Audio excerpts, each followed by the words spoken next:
ayan, good morning sa lahat ng nanonood at syempre lalong-lalo na kay ma'am. Ayan ma'am, maraming salamat sa pagpili ng shop namin. Anong masasabi mo dyan sa binili mo sa aming iPhone ma'am? Yan, bumili sa amin si ma'am ng iPhone 13 Pro, ayan mga kalablab, 128 GB at saka 13 Pro Max. Sana all na lang talaga. Ayan, 13 Pro Max at saka isang brand new ng 13 Pro. Ma'am, ang dami mong freebies. Anong masasabi mo dyan sa iyong mahiwagang iPhone? The best. The best. Dito na kayo guys bumili kasi marami silang freebies. Talaga as in, sobrang gaganda ng phone at saka, oh, kita nyo naman, brand new.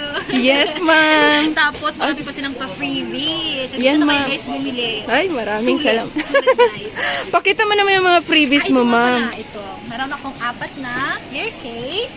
Tapos, binigyan din nila ako ng AirPods. And then, battery pack. Yes. Tapos, 2 USB-C or power adapter. Yes, Okay, ma'am. Thank you so much. Thank you din, ma'am. At saka yung case mo, ma'am, mag-safe din yung case mo. Perfect. Thank you. Yeah, yan. Maraming salamat. Ayan, mga kalablab ko.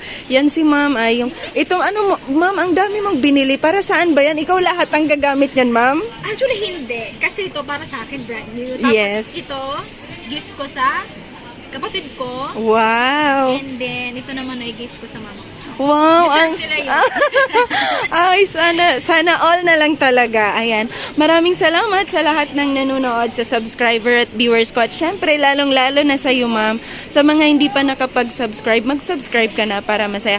Ayan yung mga pa-freebies natin. Syempre, yung phone na yun, ma'am, yan, meron pa yung warranty, not activated. So, para makasure ka na not activated yan, bago mo siya i-unboxing, i-check natin yung IMEI na hindi pa siya na-activate. So, NTC approved yan, mga kalablab ko. So, yun lang. Maraming salamat sa lahat ng nanonood. Ma'am, maraming salamat, ma'am.